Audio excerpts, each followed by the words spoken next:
हाँ जी, नमस्कार स्टूडेंट्स। आज हम पढ़ेंगे hard soft acid base concept. तो सबसे पहले जो हार्ड सॉफ्ट एसिड बेस का जो कॉन्सेप्ट दिया गया था HSAB प्रिंसिपल, ये SHAB जो कॉन्सेप्ट दिया गया था पियर्सन ने दिया था। किसने दिया था HSAB कॉन्सेप्ट को? पियर्सन ने। पियर्सन एक वैज्ञानिक थे, उन्होंने क्या सिद्धांत दिया था? HSAB का hard soft acid base theory. अब आप देखोगे hard soft acid base theory क्या है। आपने सेकेंड ईयर में कोऑर्डिनेशन केमिस्ट्री में पढ़ा था मेटल और लिगेंड के मध्य बॉन्डिंग। कोऑर्डिनेशन केमिस्ट्री में क्या पढ़ते हो आप? मेटल और लिगेंड के मध्य बॉन्डिंग। बेसिकली लिगेंड क्या करता है? मेटल को अपने इलेक्ट्रॉन देता है। कितने इलेक्ट्रॉन देता है? 2 इलेक्ट्रॉन। कैसे? जैसे ये लिगेंड है कोई, ये लिगेंड में भी न्यूट्रल स्पीशीज हो सकती है, नेगेटिव स्पीशीज हो सकती है। ये लिगेंड अपने इलेक्ट्रॉन किसको दे रहा है? मेटल को। और इनके बीच क्या बॉन्ड बन जाता है? Coordinate bond is form. This coordinate bond में कंप्लीट 2 इलेक्ट्रॉन का ट्रांसफ़र कहाँ पर हो रहा है? लिगेंड से किधर हो रहा है? मेटल की तरफ। तो यहाँ जो लिगेंड है वो कौन है? इलेक्ट्रॉन दाता। और मेटल कौन है? इलेक्ट्रॉन ग्रहण करने वाला। अब जब आप इस पढ़ोगे HSAB में, तो HSAB में आप पढ़ोगे पहले तो एसिड क्या होते हैं? लुईस एसिड, जो इलेक्ट्रॉन ग्रहण करते हैं। यहाँ पर मेटल क्या है? एक तरह से लुईस एसिड। मेटल कौन है? एक तरह से लुईस एसिड। और लिगेंड क्या है? इलेक्ट्रॉन देने वाला, तो उसको हम क्या कह सकते हैं? Lewis base.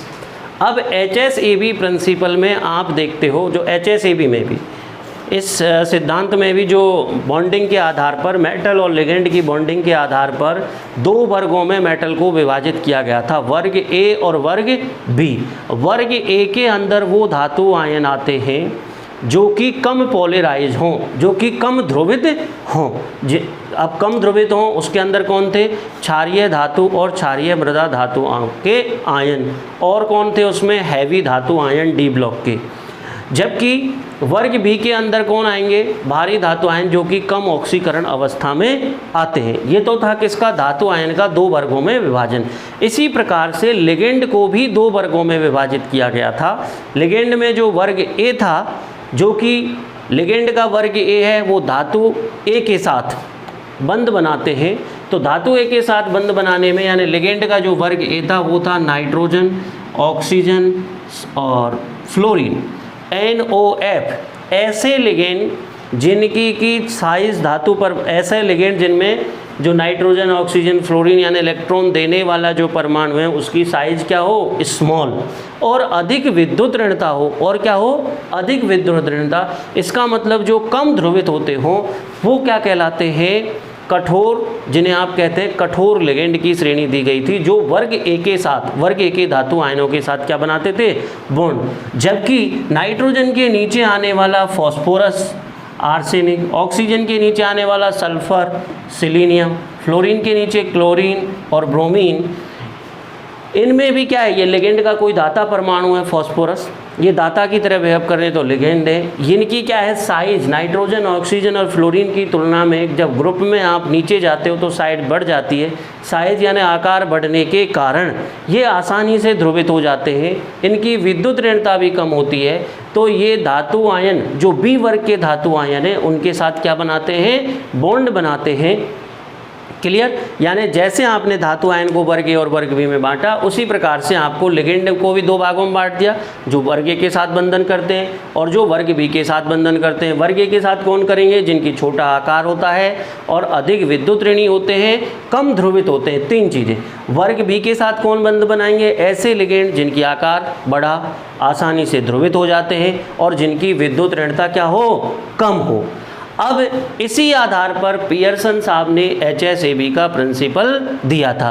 पियर्सन साहब क्या कहते हैं कि जो धातु आयन है, पियर्सन साहब ने धातु आयन को भी 2 पार्टों में जो विभाजित किया था, वर्ग A और वर्ग B। उनमें इन्होंने कह दिया कि हार्ड सॉफ्ट जो एसिड है वो 2 प्रकार का हो सकता है। कौन कौन सा? एक हार्ड एसिड हो सकता है, हार्ड एसिड, और दूसरा कौन सा होगा? Soft acid. दूसरी कैटेगरी कौन सी है? Soft acid. तो हार्ड एसिड तो इन्होंने किसको माना, जो वर्ग ए में आते थे, और सॉफ्ट एसिड किसको मान लिया, जो धातु वर्ग बी में आते थे। सेम वही करेक्टर रहेंगे। इसी प्रकार से बेस को भी इन्होंने दो भागों में बांटा। बेस जो वर्ग ए के साथ बंधन बनाने वाले, जिसको कि क्या कहते हैं हम, हार्ड बेस, और इसको क्या कह देंगे हम, सॉफ्ट बेस। और इन्होंने एक परिकल्पना दी। क्या दी परिकल्पना, कि यदि हार्ड एसिड, जिसे शॉर्ट में लिख रहे हैं, वो किसके साथ रिएक्ट बनाए, हार्ड बेस के साथ। हार्ड एसिड का किसके साथ बने, हार्ड बेस के साथ बने, तो उससे बनने वाला जो संकुल होगा वो स्थायी संकुल होता है। क्या होता है, स्थायी संकुल। जबकि इसी प्रकार soft acid plus soft base से बनने वाला संकुल भी क्या होगा, स्थायी संकुल। सॉफ्ट एसिड और सॉफ्ट बेस से बनने वाला संकुल भी क्या होगा, स्थायी संकुल। लेकिन यदि ए हार्ड एसिड दे दिया जाए और बेस क्या दे दिया जाए, सॉफ्ट बेस, तो बनने वाला संकुल क्या होगा, अस्थायी या कम स्थायी। क्या कह दोगे, कम स्थायी। यदि यहाँ पर सॉफ्ट एसिड दे दिया जाए और यहाँ क्या दे दिया जाए, हार्ड बेस, तो इससे बनने वाला भी संकुल क्या होगा, कम स्थायी। तो कुल मिला के एक बात समझ में आई कि पियर्सन साहब ने ये कहा था कि हार्ड एसिड हार्ड बेस के साथ स्थायी संकुल बनाते हैं, सॉफ्ट एसिड सॉफ्ट बेस के साथ स्थायी संकुल बनाते हैं, जबकि हार्ड एसिड और सॉफ्ट बेस या सॉफ्ट एसिड और हार्ड बेस, इनसे बनने वाले संकुलों का स्थायित्व कम होता है। ये धारणा किसने बताई, पियर्सन साहब ने। अब आपसे थर्ड ईयर के अंदर जो आधे नंबर का क्वेश्चन पूछा जाता है बीएससी थर्ड फर्स्ट पेपर के अंदर, आपको दे दिया जाएगा निम्नलिखित में से कौन सा सॉफ्ट एसिड है, कौन सा सॉफ्ट बेस है, कौन सा हार्ड एसिड है, कौन सा हार्ड बेस है। तो मोटे रूप से आप किस हिसाब से इसको डिस्टिंग्विश करोगे। वैसे तो मैंने आपको इसके नोट्स डाल दिए हैं, पीडीएफ फॉर्म में डाल दिए, उससे आप देख लेना। लेकिन फिर भी अगर आप करना चाहते हो तो इसका जो विभाजन है वो इस प्रकार से है। अगर आप सॉफ्ट हार्ड एसिड की बात करोगे सबसे पहले, तो हार्डेस्ट एसिड कौन है, H+ आयन। कौन है, H+ आयन। और क्षारीय धातु ion lithium plus, sodium plus, potassium plus. कौन है इसमें, lithium plus, sodium plus, potassium plus. और बेरिलियम +2+, मैग्नीशियम 2+, कैल्शियम 2+। ये दीज आर किसके एग्जाम्पल है, हार्ड एसिड के एग्जाम्पल हैं।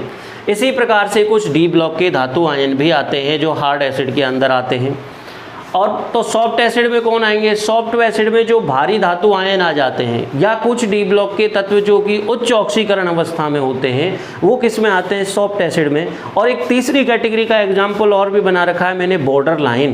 क्योंकि ऐसा कोई कॉन्सेप्ट नहीं है कि ये हार्ड एसिड है, ये सॉफ्ट एसिड है। बेसिकली यहाँ पर हम रिलेटिव स्टडी करते हैं। क्या करते हैं, आपेक्षिक आप रिलेटिव स्टडी करोगे। जो रिलेटिव स्टडी में कि इस हार्ड एसिड जो स्मॉल साइज और जिनकी विद्युत ऋणता कम हो वो क्या कहलाएंगे, हार्ड एसिड। जिनकी साइज बढ़ जाएगी वो क्या कहलाए जाएंगे, सॉफ्ट एसिड की श्रेणी में आ जाएंगे। और इन दोनों के मध्य वाली एक श्रेणी और होती है जिसे हम बॉर्डर लाइन श्रेणी कह देते हैं, जिसमें बॉर्डर लाइन श्रेणी में आपका कौन आ जाता है, Fe2+ दे दिया जाए, कोबाल्ट 2+ दे दिया जाए, निकल 2+ दे दिया जाए। ये किसके एग्जाम्पल हैं, जिंक 2+। ये किसके एग्जाम्पल हैं, जो बॉर्डर लाइन एसिड होते हैं। कौन है, बॉर्डर लाइन एसिड। जबकि स्कैंडियम 3+ है, टाइटेनियम 4+ है, जर्कोनियम 4+ है। ये किसके एग्जाम्पल है, हैवी धातु आयन यानी वर्ग बी में आ जाते थे। और रिमेनिंग जो इनके नीचे वाले आने वाले हैं, जो आपके सेकेंड ईयर में आपने पढ़े थे, सेकेंड ट्रांजिशन सीरीज और थर्ड ट्रांजिशन सीरीज के जो एलिमेंट्स। अब बात आती है लिगेंड की। लिगेंड को भी दो कैटेगरी में बांटा आपने, वर्ग ए के साथ बनाने वाले और वर्ग बी के साथ बनाने वाले। तो जैसे अमोनिया, अब अमोनिया हो सकता है, प्राइमरी अमीन हो सकता है, सेकेंडरी अमीन हो सकता है, टर्सरी अमीन हो सकता है। ये सब के सब किस कैटेगरी में, क्रॉस कर देना इसको, ये सब के सब किस कैटेगरी में आएंगे, हार्ड बेस की कैटेगरी में। किस कैटेगरी में आएंगे ये सब, हार्ड बेस। तो हार्ड बेस में कौन है, नाइट्रोजन, स्मॉल साइज, आसानी से ध्रुवित नहीं होता और अधिक विद्युत ऋणी होने के कारण नाइट्रोजन और नाइट्रोजन के डेरिवेटिव ये सब किसकी श्रेणी में, hard acid. H2O OH- hard acid, sorry hard base, NH3, RNH2, R2NH, R3N, ammonia, और आपका OH माइनस, NH2 माइनस, और आपने फ्लोरीन ले लिया। ये किसके केस में आए? हार्ड बेस के केस में। तो सॉफ्ट बेस कौन होते हैं? जब आप नाइट्रोजन सीरीज में नीचे जाओगे, फॉस्फोरस, आर्सेनिक, एंटीमनी, बिस्मिथ, तो ये किसके एग्जाम्पल हो गए? सॉफ्ट बेस के एग्जाम्पल। ऐसे ही ऑक्सीजन सीरीज में आप सल्फर, सिलीनियम दे दिया, किसके एग्जाम्पल हो गए? सॉफ्ट बेस के। ऐसे ही फ्लोरीन, क्लोरीन, ब्रोमीन दे दिया, किसका? फ्लोरीन के बाद क्लोरीन, क्लोरीन तो बॉर्डर लाइन में आ गया, लेकिन Br और I आपका किसका एग्जाम्पल हो गया? सॉफ्ट बेस का। तो ये आपने पढ़ा hard soft acid base concept. अब इसके बाद नेक्स्ट क्लास में आएगा इनका application part of HSAB। Thank you.